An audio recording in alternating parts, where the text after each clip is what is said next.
You're listening to the Options Insider Radio Network, the home of the Options Podcast. For more quality options programs, visit theoptionsinsider.com or search for Options Insider Radio Network in your podcast provider of choice. Listeners can also access all of our programming through our mobile app available in the iTunes and Google Play stores. Select programs are also available via live stream at mixlr.com/options-insider. That's mixlr.com/options-insider. Don't forget to follow along with your favorite programs and submit your own questions for the hosts at twitter.com/options, stocktwits.com/options, facebook.com/theoptionsinsider, or via questions at theoptionsinsider.com.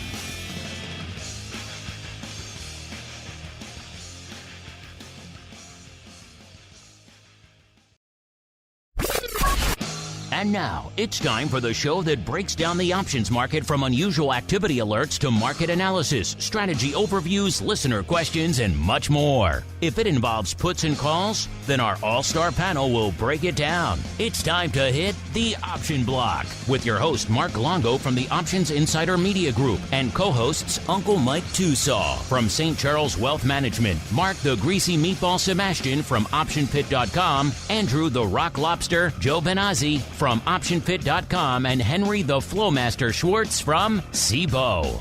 The Option Block is brought to you by SEBO. When it comes to trading volatility, trust SEBO, the creator of the VIX Index, for in-depth and relevant information. SEBO's tools and services gives you up-to-date trade insights, analysis, and positions of VIX options and futures. No matter what kind of trader you are, there's plenty of useful information to take the guesswork out of creating your portfolio strategy and to help you make more educated moves in the market. Visit www.cboe.com/VIX today to learn more. The views expressed herein are those of the speakers and do not necessarily reflect the views of CBOE Global Markets Incorporated or any of its subsidiaries, collectively CBOE. The information provided is for general education and information purposes only. There are important risks associated with transacting in any of the CBOE products or any of the digital assets discussed here. Before engaging in any transactions in those products or digital assets, it is important for market participants to carefully review the disclosures and disclaimers contained at www.cboe.com/US_disclaimers. These products and digital assets are complex and are suitable only for sophisticated market participants. These products involve the risk of loss, which can be substantial and, depending on the type of product, can exceed the amount of money deposited in establishing the position. Market participants should put at risk only funds they can afford to lose without affecting their lifestyle. And now, get ready to hit the Option Block. All right, everybody. That music means we are back, ready to commence operations on what should be another fun-filled week here on the old Options Insider Radio Network. Hope you had a great weekend. Hope you're rested up and raring and ready to go. I certainly am. My name, of course, Mark Longo from the THE OptionsInsider.com, as well as from the network upon which all of you have been binging these days. A lot to unpack here on the show as I am joined by my compatriots, the uncleist of Mikes, Mr. Uncle Mike TOSAW from St. Charles Wealth Management. I do believe back from his globe-trotting or at least coast-hopping adventures, as well as by the greasiest of meatballs, Mr. Mark Sebastian from OptionPit.com. I introduce them now because we're going to have to get to a little bit of wrestling fun in a second. Of course, if you like what you hear, this show, anything else on the network, you know what to do by now. Throw a rating, a star, or like, a comment. Whatever the legion of platforms out there let you do. All of it in aggregate helps new people discover the content. And then, of course, if you want to go above and beyond, come up to the end of the year. Maybe you want to treat yourself with a little bit of fun over there. Join the pro. It's a fun place to be. Just a good group of people to hang out with. If you want to check it out for yourselves, theoptionsinsider.com/pro. Of course, gives you access to great pro Q&As. Getting a double pro Q&A palooza this week. So get in there this week if you haven't, because fun to be had. Of course, options oddities at the end of the week. 250, closing in on 300 now episodes on that exclusive feed for you folks to mainline, as well as, of course, great giveaways and a whole bunch more. Theoptionsinsider.com/pro is the place to go, as it is time for us to go now into one of our final kickoff segments of the year, it is time for a little bit of 80s wrestling trivia. Here we go.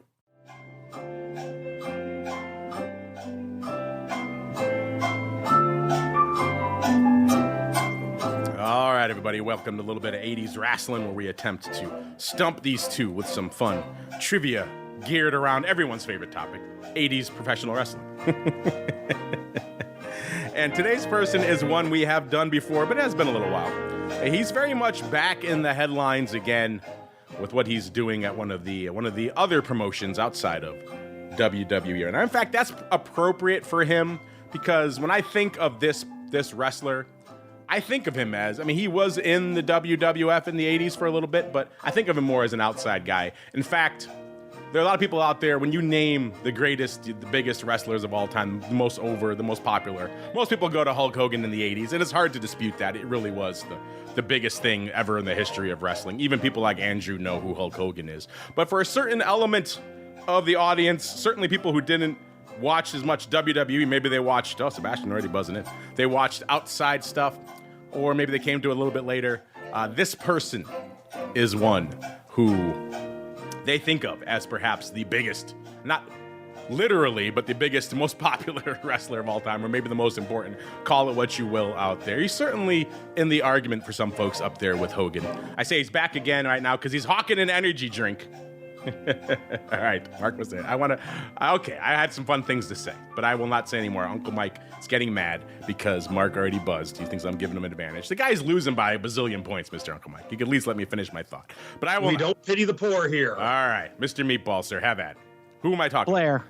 Yes. Flair. Yes. Ric Flair, you are correct. Yes, the one, the only, the nature boy. By all accounts, a pretty terrible guy. What I was going to say is what I brought up last year, which is still to me a shocking thing. It sounds like the kind of thing he would make up, but in reality, it sounds like it is true. He was kidnapped by child traffickers as an infant and sold, effectively, because he was adopted out of an orphanage in Tennessee as an infant.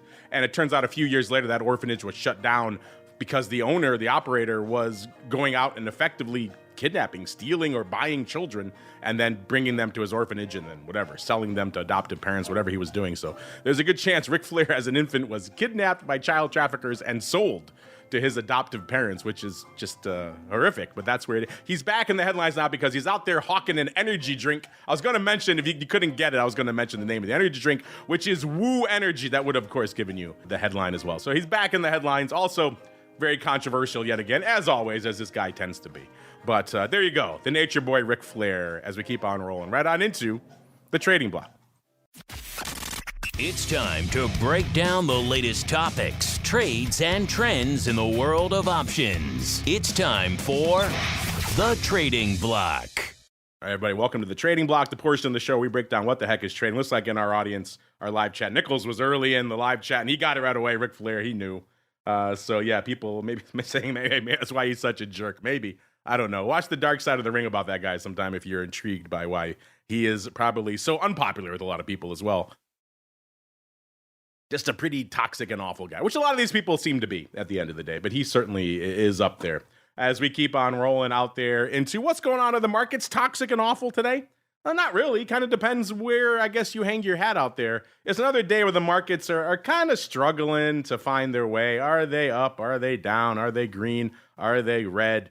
We were slightly red to start, then we were green. Now we're back in the green again, but the NASDAQ has dipped back into the red slightly. It's pretty much unched on the day. Right now, S&P up not even 0.25%, about 0.2%.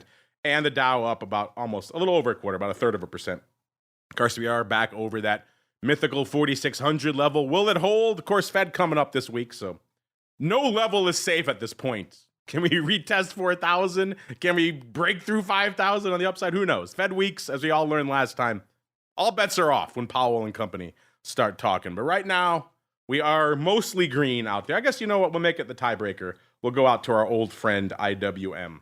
And that will, IWM up about a little over 1/10 of a point as well. So I guess we are mostly green on the day today. But it looks like, at least right now, kind of a bit of a keep your powder dry kind of day. A VIX right now, kind of treading water, 1270, down about 0.3 of a point from the Thursday show. VVIX 82, down about 4 points, starting to get down into that seasonally low territory we expect this time of year. VXX 1640, down about almost 0.75 of a point, about 0.7 of a point. UVXY 9.25, down 0.6 of a point from the Thursday show. SVIX 36, up 1.25 from last show. And UVIX 15 handle now, 1570, down a little over a point, about 1.4 points from the Thursday show. A lot to unpack. Let's go out to our winner for this week. I'll have to tally up the points and see how close he is. But Mr. Meatball, A, are you familiar with that story? I think we talked about it last time we talked about Ric Flair, about him being kidnapped and trafficked at birth. B, any other enduring memories of the Nature Boy? And C, what's catching your eye out there in the markets today, sir? Yeah, I think the big thing that sticks out is how the WWF completely fumbled his first kind of tour through the WWF when he came in the early 90s. He was set to do a WrestleMania with Hulk Hogan, and I want to say WrestleMania 8. And Vince McMahon just, because he's not 6'7" and 300 pounds, Vince McMahon just couldn't realize that, that was the match everyone wanted to see. And they ended up not doing it. The only time Hulk Hogan and Ric Flair really fought was in a couple of house shows and in the Royal Rumble, that Ric Flair notably came in third and then ended up winning. And instead of Ric Flair versus Hulk Hogan, which everybody would have wanted to see, they did Hulk Hogan versus Sid Justice. For those of you who don't know, that is Sid Vicious, just with Justice for some reason when he came to the WWF. And it was just a terrible match. And I just don't fully understand why the WWF couldn't see that was the fight everyone wanted. Wasn't Flair pushing 50 at that point as well? What? Wasn't Flair pushing 50 at that point as well? He was getting up there. He was pushing older, but it's not like Hulk Hogan was a spring chicken. That is true. None of those guys are. And it's amazing how old some of these guys are now.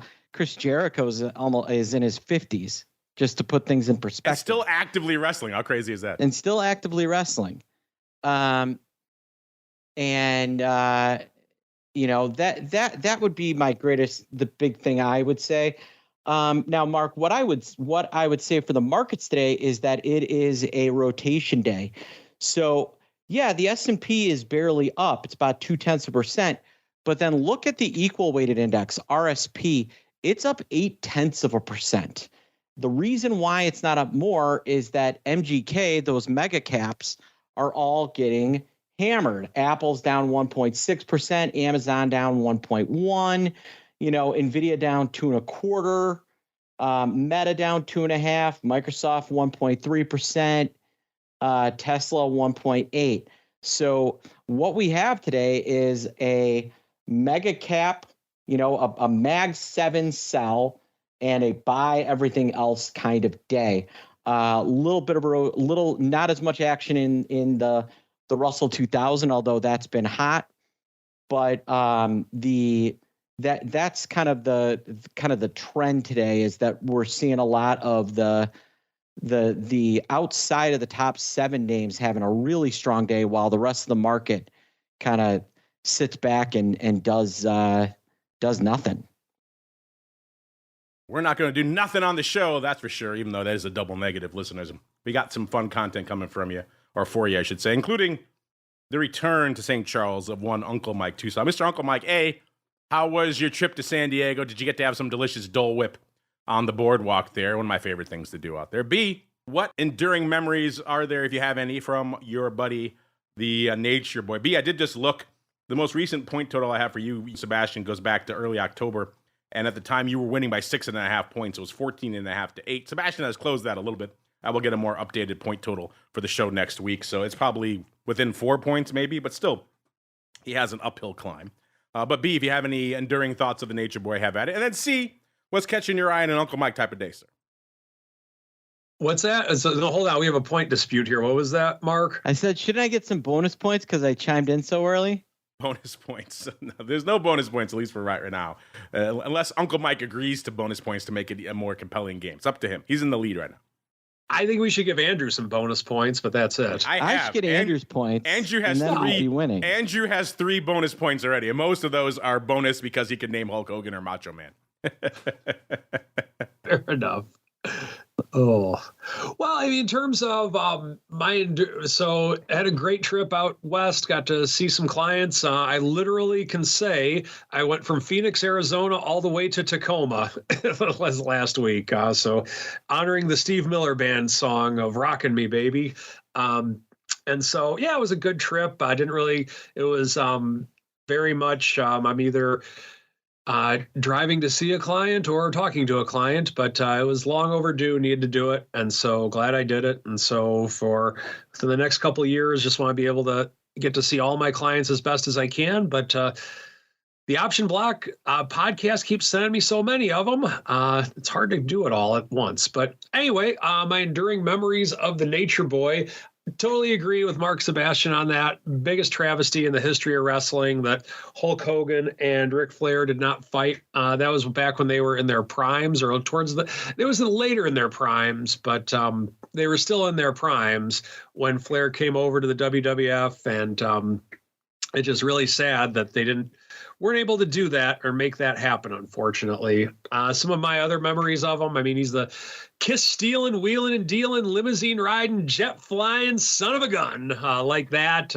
His other sayings that he had, you may not like it, but you better learn to love it because it's the best thing going today.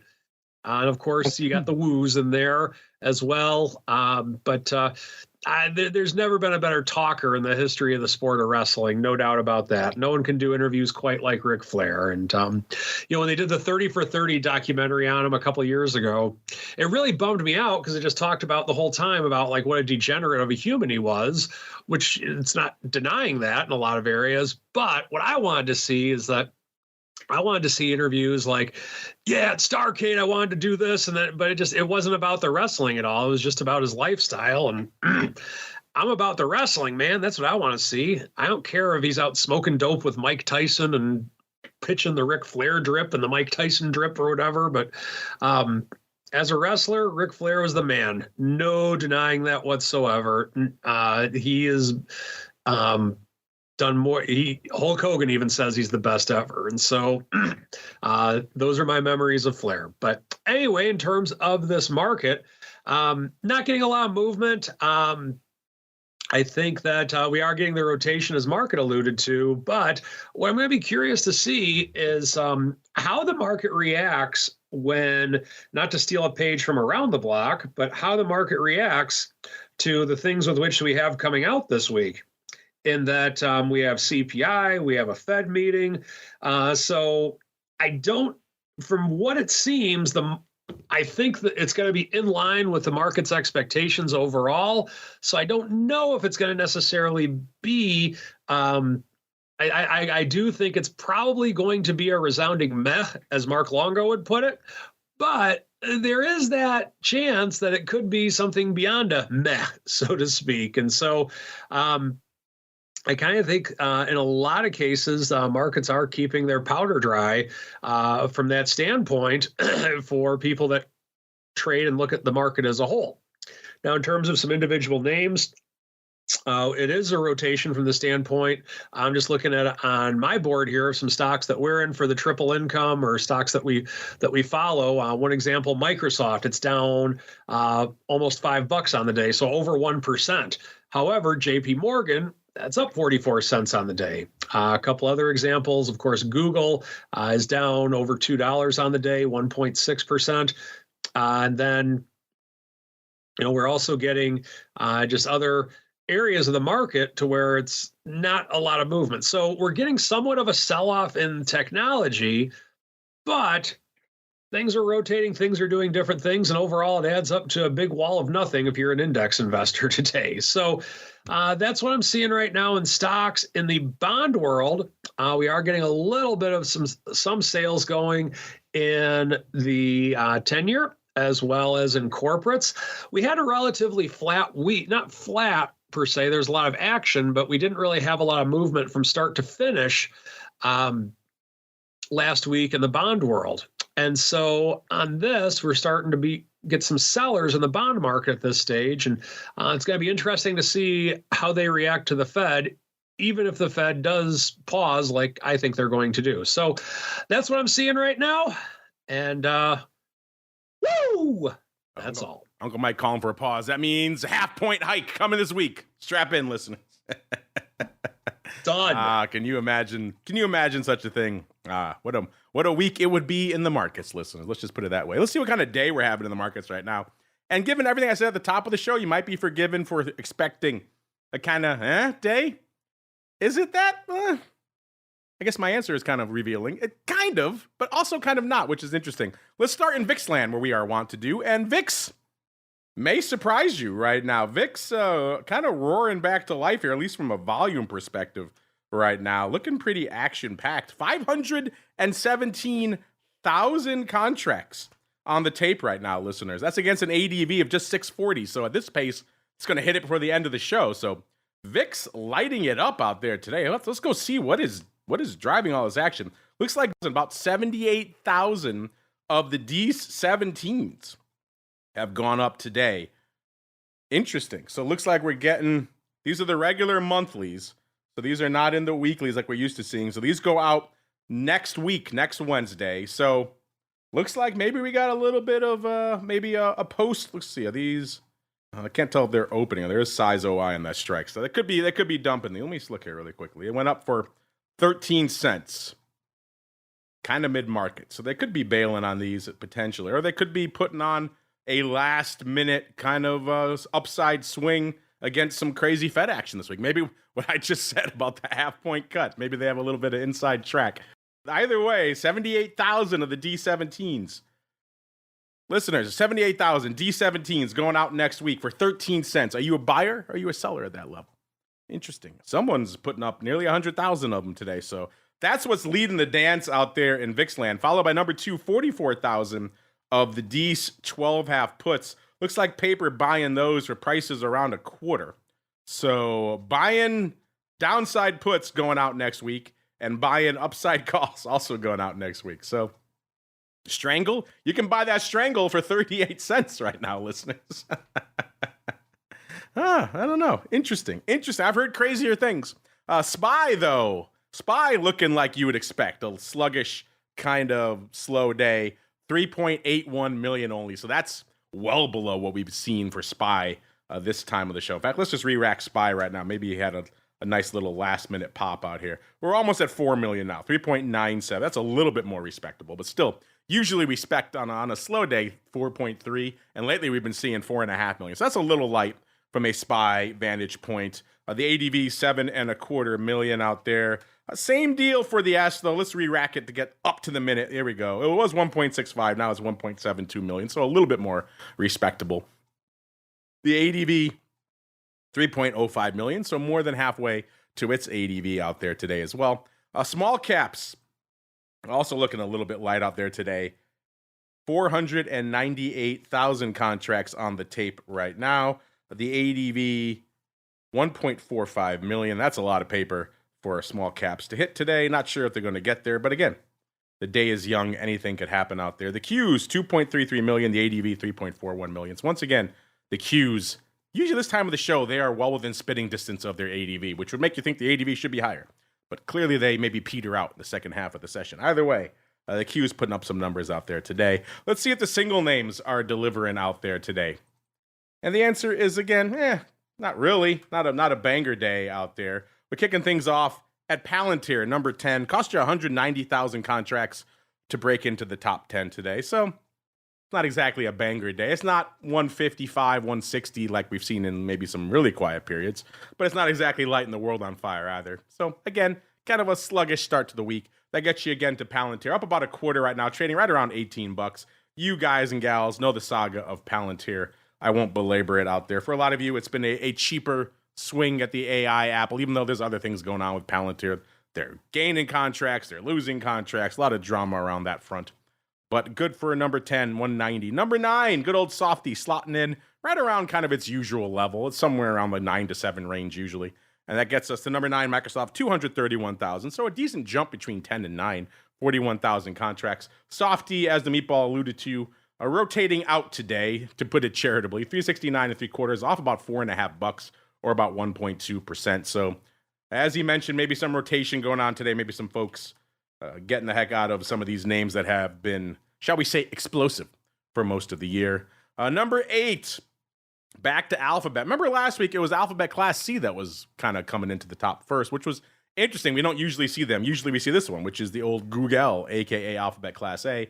132.62, off about 240 or about 1 3/4% today. So another maybe rotation out of them day today as well. 244,000 and the number 8 spot on our list. Number 7, keeping all crypto action going out there. It's Mara, taking it on the chin a little bit today. 14.30, off about $2.50 or nearly 15% today. Mara has been on the rampage over the better part of the last month. It was $9 and change a month ago. Topped out last week 16 3/4, back down to about 14 1/4 right now. Of course, if you want more crypto drama, I'll be joined by actually our buddy Greg, who was just on Vol Views last week. He can't stop talking about Vol on the network. He'll be joining me on the Crypto Rundown a little bit later today to break down all this action, and there is a lot of it. Even if you're like Uncle Mike, you think this Bitcoin thing sucks. At the end of the day, what do options traders need? They need volume and some volatility. And you got both of those in the crypto space. So if you're looking for a little something to trade that's a little bit juicier right now, and maybe you're looking at VIX kind of like, sub 13, not blowing my skirt up, there is some action to be found out there in those crypto waters if you're down for a little bit of vol. And that's what we're getting right now. Big sell-off out there in Marathon today. Good for number 7, 245,000. Number 6, back to one of our usual suspects. It is the artist formerly known as Facebook, aka Meta. 312,000 contracts for number 6. They're off 7 3/4 or 2.3%, trading about 325 even. Again, you know the deal with these. These names are up explosively. You don't need me to regale all that for you. Instead, people taking a little bit of a break on these today. Number 5 is the Amazonians. 384,000 contracts. Amazon off $1.30 or not even a full percent, trading 146.12 right now. Keeping it in the A tech names. Let's go out to the fruit company. It's Apple, number 4, 546,000. As the meatball alluded, some folks may be rotating out of Apple today as well. 320 to the dark side of 1.6%, trading 192.5. Of course, you know their all-time high, 198 and about 1/4, so they're not that far from it. And they got a long way to go to the 52-week low of 124 and change. To the dark side. Number 3, hanging out pretty close to where it usually is these days. It's NVIDIA. You know them, you love them, maybe you hate them. 698,000 contracts on the tape for number 3. NVIDIA rotating down as well. 466.40, off about 8 2/3 or about nearly 2%, about 1.8%. They're about a little over 40 handles away from their high of 505.5. Number 2. This name trying to catapult itself into the top of the chip zone after being also ran to NVIDIA for most of the year. It's AMD, 750. They're saying, hey, wait, we got an AI chip too. Look at us. We're cool. They're rallying today, nearly $5 at 3.8%, trading 133.85. Again, all you have to do is whisper AI, just the letters AI on a conference call or anywhere, and your stock's off to the races these days. AMD still enjoying that lift out there. Let's see. Just over the last week, how much is it up? It was 116 last Wednesday. So yeah, it's up about 16, 17 handles on the week. So, or nearly 14% in the last week. So not a bad little pop for them. And then number 1, you know what it is at this point, listeners. What can dethrone Tesla? Not many things. Even though it's fairly light volume for them, 1.01 million. Usually we see them 1.3, 1.4 this time of day. Tesla off nearly $5 or about exactly 2%, trading 238.90 right now. You know their saga. 101.81 to the dark side, 299.25 to the upside. So they're not quite in the middle of that range. They're obviously above it, but not quite threatening their highs anymore either. So intriguing stuff out there for the T names. This week, in terms of intriguing things on the earnings front, we do have some names popping off. We have Oracle, pretty big one popping off today. They always like to come late in the cycle. I think they always like to do their own thing. Tomorrow, J&J. Wednesday, Adobe. Thursday, Costco. So a little bit more retail. We thought we had it all before with Walmart and Target that whole week. Nope. Costco still on the docket, as well as Leonard Homes. And then Friday, the meatball is going to be excited on Vol Views on Friday, because Friday is the announcement day for his favorite name of all time, Darden Restaurants.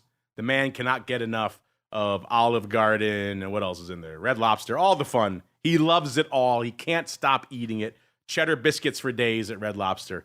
The meatball is the guy for it. Right now, listeners, we're looking for some new results, reports. They should be coming out any moment now. As soon as we have them, we'll give them to you up there over there on the website, theoptionsinsider.com.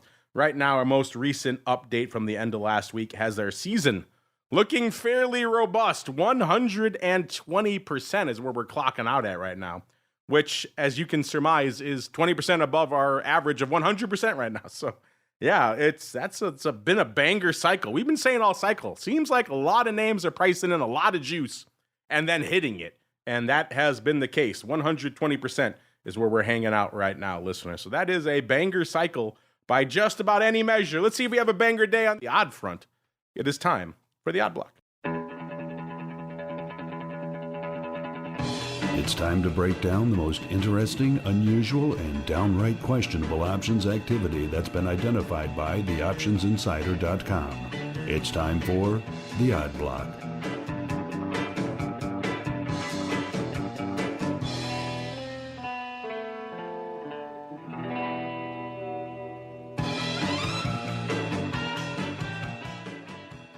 All right, everybody, let's do it. Let's get weird. Let's get wild. Before I unleash our own Eye of Sauron, Mr. Meatball, you're out there always scanning, always watching. Any weird or wild or just whimsical trades come across your radar today you want to share with our folks? Well, it was interesting on Friday at the end of the day.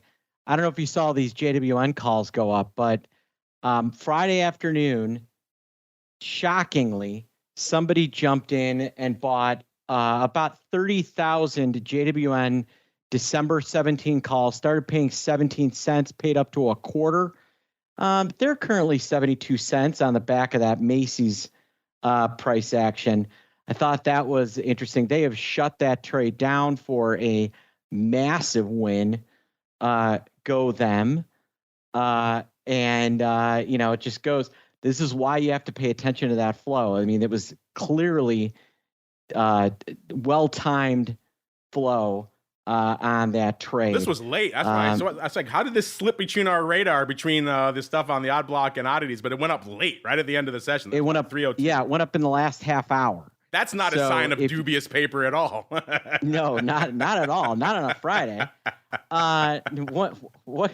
How could that possibly happen? It's giving me just cold shivers of like the end of the day, quiet day going into a weekend, and then all of a sudden Goldman broker comes running over 259. How are these out of the money calls? I need 20,000. You're like, oh no, something is bad. This gives me the whiff of that. Yeah, absolutely. And it was a telltale sign. I am glad I jumped in on some of those calls with that paper because they were not mistaken in what they were doing. So Mark, it is a very, very index heavy day today. Not a lot of individual paper. Looking at the individual trades, the biggest thing I see is, I don't know, are you going to talk about INVZ? I am not. Have at it, sir. The floor is yours. All right. INVZ. We have lots of call rollers here. So this is InnoViz Technology. It is up 46 cents. A trader long the Jan 2 calls is selling to close and then picking up the 2.5s. And then we have a big calendar spread with a trader selling the July 2.5s to buy the Jan 2025. And then we also have some really short dated paper in Vivid Seats Inc. They're buying the December 7.5 calls for a dime. So there's all kinds of kind of weird, unusual, well-timed paper going up. I was just looking. I know we talked about INVZ before. I'm trying to find what the trade was. I can't find it off the top of my head, but Mr. Meatball, you will be shocked to know that this morning, right around the opening bell, someone blasted away on 12,500 of the D17s for 45 cents in Nordstrom. Don't you feel bad for that person? Only a 3-banger. Oh yeah, that's it. Yeah, no, and they knew exactly what was going on, and they're a nice winner for it. Good for them.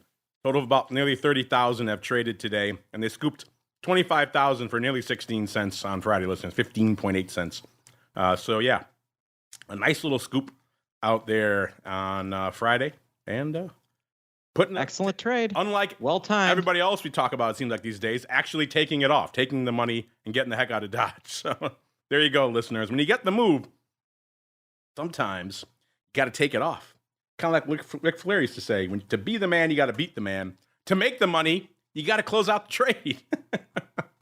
Not quite the same thing, but sometimes, if you think about it, maybe it is. Let's keep on rolling. Let's go out to some names we're finding out there today, listeners.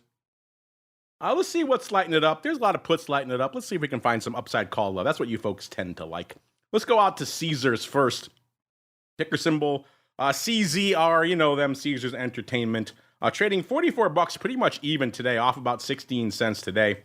On the year, let's see, a year ago was 50 and a quarter. So they're actually down about 6 and a quarter, almost 12.5% on the year. In between, they've had some moments. They crushed them right away. In fact, getting into the start of the year, they crushed them almost to the low for the year. In fact, did they hit it then? No, they got close to it. Back on December 28th, they hit a little bit shy of $40, 39 and change. And then they rallied all the way back up. By February 3rd, they rallied with the rest of the market back to about $55 again. So they did a lot of living in the span of December to February. Sold off, rallied again. Then they sold off again mid-year in June down to about $41, late May, early June. Then they rallied again, this time to their high for the year of 60 and a quarter. They blew away their earnings in that quarter, so they had a nice pop, and that led to their high for the year. They pretty much could not sustain that. They started selling off immediately. By October, they got back down to the low for the year of 38 and a third. Since October, they've rallied from their low back to where they are right now of $44. So if you look from Halloween, they're up almost $6. So I guess glass half full, even though they are still down about 12.5% on the year. But Mr. Meatball, it seems like somebody thinks this upside trend shall continue, because somebody coming in this morning and looks like they scooped 10,001. Interesting number. Probably a one lot hanging out in the book there they had to take out. For 23 cents, lifting the offer. That is a 58 vol, listeners, if you are intrigued. The stock was right here, $44, so the stock hasn't budged. No earnings between now and D's expiration. The next announcement is in February. So Mr. Meatball, like we just talked about, somebody having some good luck to the upside in Nordstrom's. Do you have a similar spidey sense about these Caesar Entertainment D's 47s? There's some positive rulings in Florida. You've got strength in Las Vegas Sands, Penn Gaming. So I'm a little surprised that Caesars is down, but nice little bullish play there. Looking for a very short-dated move. So you like this one? You piggyback in the way you did Nordstrom's? That seems a little out of the money for me. I don't know that I love it. I gotta unpack this one a little bit more, but so far I'm not in love with it. All right, let's see if I can dangle one in front of you that intrigues you more. Let's roll out, pun intended, roll out of the gaming side and roll into some aluminum, shall we, listeners? This is Century Aluminum. I love the way the British say it. This is unfortunately not a British maker, but a US-based aluminum maker out of Kentucky. They spell it both aluminium and aluminum on their website. They want to be British. Trading 8 and a quarter right now, up about 36 cents or 4.5%. So a good day for some rolled aluminum. Let's see on the year. It's actually a decent year. They're up. Today's move put some green on the year, up about 2.5%. They were red before this. They were trading right around this level a year ago. Then they shot to their high when the rest of the market did, but a little bit later. Most things topped out in February. This topped out March 3rd, 1290. Then since then, it's been mostly a long, slow sell-off to the dark side. They hit their low 570, also around Halloween. We've seen a lot of names bottoming out around Halloween. Of course, we saw Fed and Company coming in not too soon thereafter, so not surprising there, but 570 was their low, October 26th. So since then, $2.5 to the upside out there. Not a bad little run, but also not a great year. Mr. Meatball. These might be a little bit more intriguing because these are now in the money. I'm not sure if you can still get these for this level. Probably not. The stock was $8. That's why. But someone scooped this morning 4,000 of the D's 8s. They paid only 30 cents, which looks pretty good in hindsight now with the stock at around 8 and a quarter. The stock was $7.99 when they put them up, so I got a feeling you're going to like these a little bit better, sir. These rolled aluminum upside calls, you like these now in the money? Well, anytime a trade wins and they roll higher, it makes me want to investigate whether there's going to be some continued action there. So I don't hate the play, but it definitely is. It's definitely interesting. I like a good call roll. Well, we'll see. We'll see if they roll these or if they keep them. They keep them on. It'd be interesting if they got out of them already. That'd be a pretty fast turnaround. But hey, you couldn't really fault them. They got a nice little move. Let's just see what's. Yeah, that's only 4,000. So that's pretty much all they've done so far. But hey, you couldn't fault them if they wanted to get the heck out of Dodge for a little bit of money out there. Let's see if these last ones also intrigue you, Mr. Meatball. I said we have still some decent names popping off, including Oracle after the bell today. Oracle trading 115.09, up about $1.50, so they're already popping 1.3% heading into their earnings. And on the year, it's been a pretty darn good year. A year ago was 81.25, so you don't hear Oracle bandied about in the Magnificent Seven, obviously, but obviously this rising tech tide has carried them up with it. Even though it seems like they kind of topped out a lot earlier than a lot of names as well. They're still up 33, almost 34 handles, or 41% on the year, so a good year. They were trading $80 back a year ago, but they shot up to their high of 126, actually 127.5, and that was in June off a nice pop that day. Then they hung out there for a while until September, right around that 126, 127 level. Then they missed estimates on their guidance last cycle, and that took them down a bit, back down to about the par strike, right around 100, again by Halloween. So since Halloween, they've managed to rebound about 15 handles out there, so obviously 15%. So a nice run since Halloween, and a good year, up 33 handles, even if they are still below their high of nearly 130 out there. So a little bit of a different trajectory than a lot of the other Magnificent Seven, which have mostly just been higher, with the exception of the last month or so. Let's see what's going on out there. Oracle, somebody else. 3 for 3 on the upside today, Mr. Meatball. Somebody liking the Dees 119, scooping 2,000 of these bad boys for $1.90. They scooped these earlier this morning when the stock was 114.5. So again, they got a nice little move in their favor already. As I mentioned, also there are earnings immediately after the bell today, so we'll know very soon whether these work out. Mr. Meatball, you like this little bit of not cheap, but a little bit of a very near dated earnings swing for the fences here, sir? Yeah, it definitely looks like a big swing. What do you think, Mark? It's a little bit pricey, but then again, it's $100 stock. You're gonna know after the bell if this $2 is worth $4 or 20 cents. So it's a lot. I'm with you. There's a lot of action in Oracle today, but a lot of it looks like a lot of the paper looks closey-ish. Yeah, there's a bigger print to the upside, but that looks like mostly closing. Yeah. Yeah, so, it'll be interesting to see, when a bunch of people are long calls into earnings and they're taking their money before the earnings come out. I'm a little worried our friend is going to end up on the wrong side of this move. Maybe they're taking some stock off somewhere and using this as a hedge in case they're wrong. But the paper flow does not look really bullish today. Yeah, aside from this one opening trade, there's a lot of people taking off calls as well. I'm with you. I kind of more like, if I'm going to do this, I like the 15-cent swing for the fences in Nordstrom's versus $2 here. Now you're talking about some real dollars on the table. Speaking of real money on the table, Uncle Mike's always slinging the real dollars. Let's see what he's got in store for us. A little bit of the old strategy block. It's time to dispense options, wit, wisdom, and education. It's time for the Strategy Block.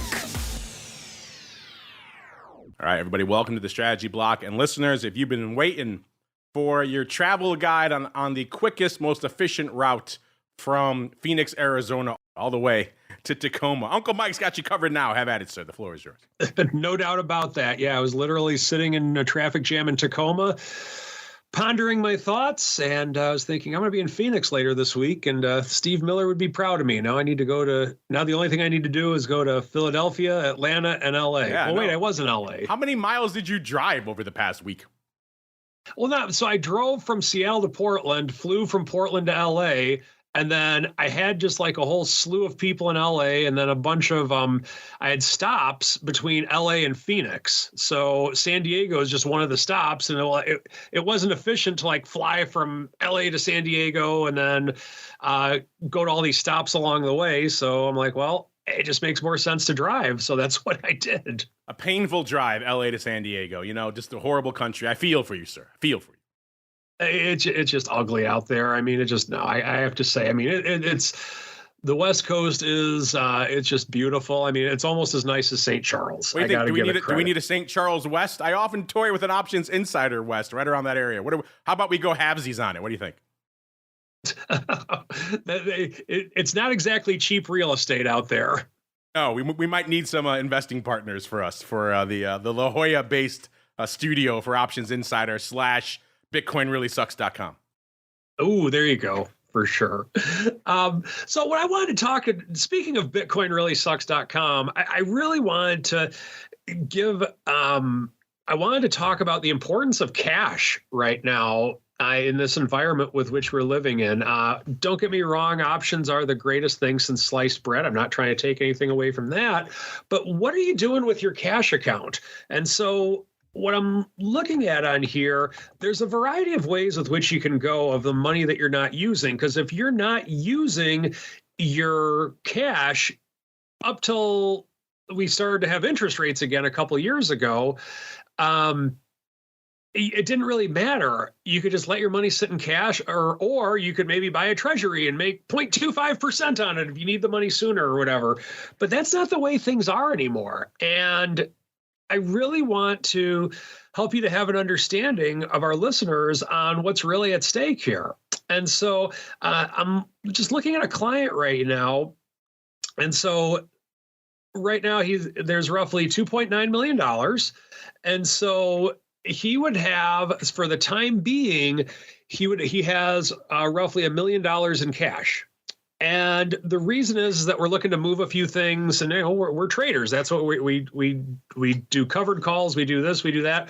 We move stuff around. That's what we do. But in the meantime, what we're doing is we have the money in a variety of areas that are interest-bearing accounts. And so let's just say that theoretically, half of that is in cash all year. Just half of that, let's say, because sometimes you'll use some of it, sometimes you don't. Sometimes you just want to stay in cash. But let's just say that you had 500 grand sitting in cash all year because you're moving money around. And sometimes you would have $1 million, sometimes you'd have less than $1 million. But let's just say on average, 500,000 is in cash all year. If that's the case, then if you're just letting it sit in the cash account at your broker, then you're making next to nothing on it.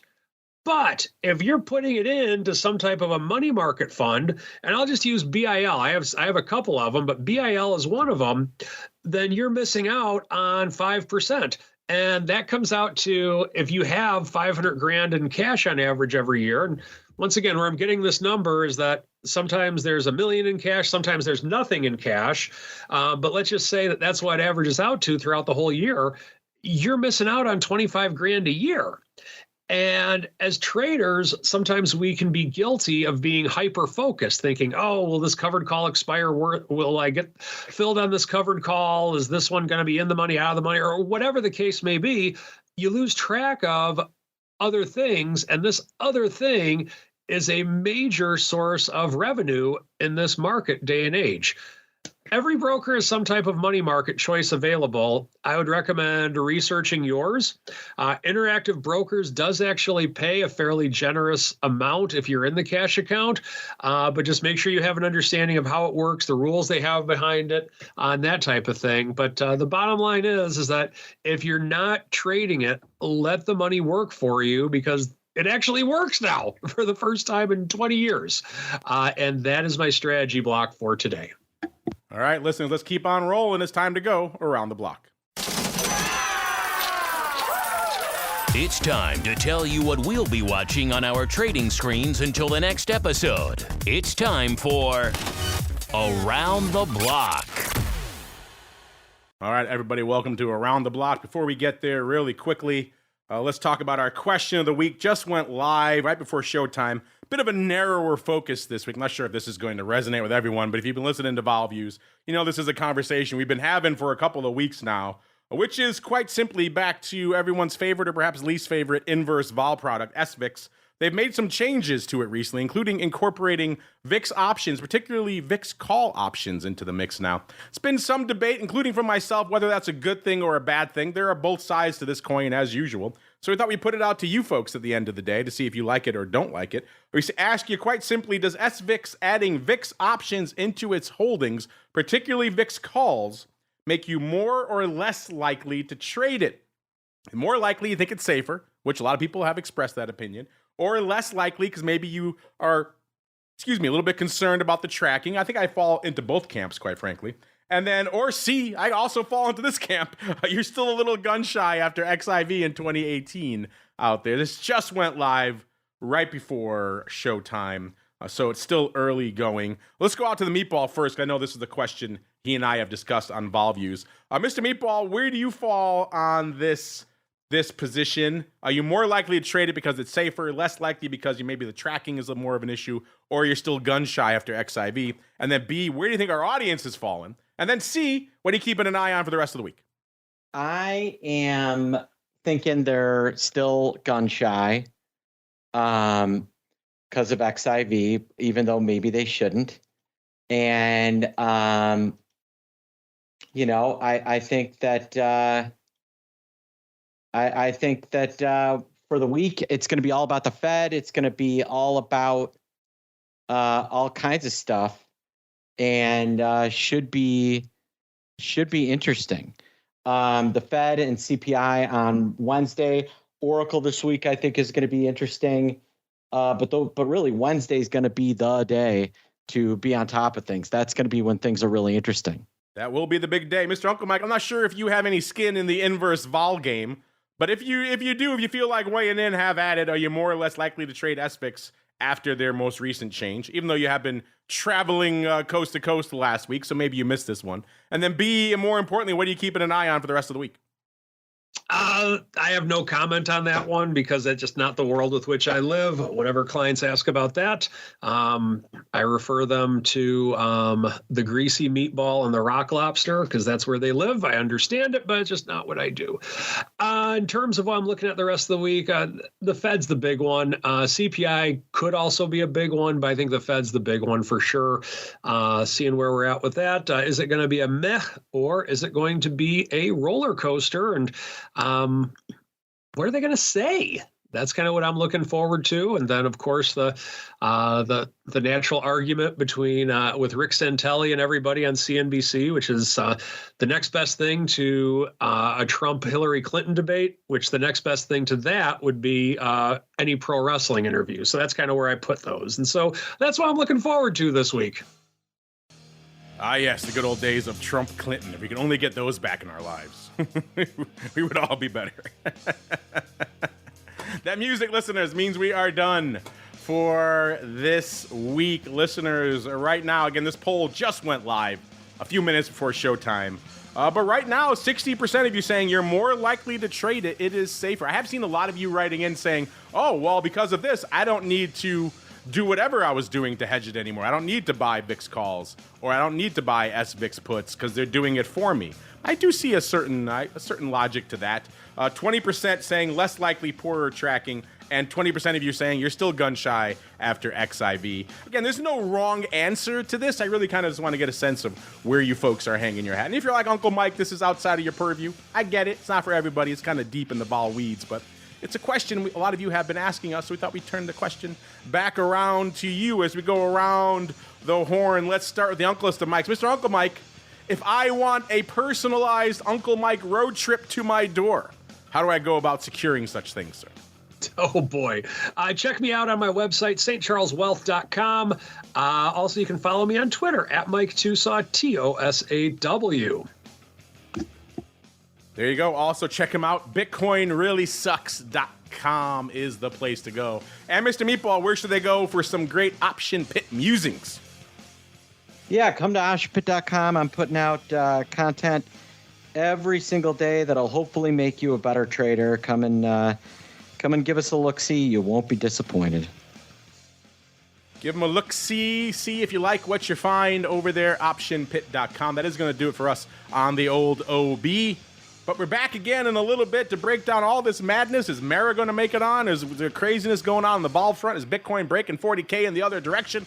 Is the vol popping? Let's find out on the crypto rundown coming up in a little bit. Our buddy, Mr. Greg Magadini, who, when he's not talking equity vol, and man, he's been on me forever to get on that show. He loved coming on Vol Views. But his main go-to, of course, is on the crypto rundown. He'll be joining us later today to break down all this madness out there in the world of crypto vol. Again, you don't have to love crypto to like some vol and some volume, and we got that out there for you in spades. That's coming up in a little bit. If you're listening live, you'll get it in your ear holes after this show. For the rest of you, hang out on the on-demand side. Of course, it'll be hitting the network a little bit later today. Of course, if you want to join us on the Pro, including for a whole bunch, I think the technical term is a freaking boatload of Pro Q&As, then join us. Got 2 coming at you tomorrow. Got our buddy, Mr. Steve Sosnick, coming in from IB, as well as after that, our old buddy, Mr. Nick Howard, the creator of Bantix, all the tech we use over there on Twifo, as well as he's doing some crazy AI stuff now. It's bonkers. So we have a lot of good fun. So if you got questions on futures options or on any side of options trading with Mr. Steve, then get those in for tomorrow. Double dose of Pro Q&As. If you haven't joined the Pro yet, what are you waiting for? TheOptionsInsider.com/pro. It's quite the party. Double palooza coming at you this week. Then we're back again with our rest of our content, including the next episode of the Option Block on Thursday. Stay safe out there, everybody.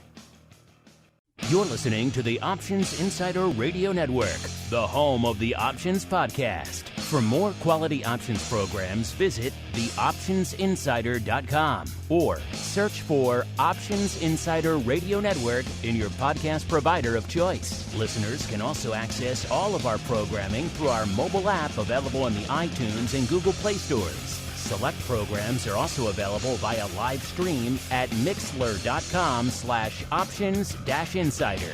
That's mixlr.com/options-insider. Don't forget to follow along with your favorite programs and submit your own questions for the hosts at twitter.com/options, stocktwits.com/options, facebook.com/theoptionsinsider, or via questions at theoptionsinsider.com.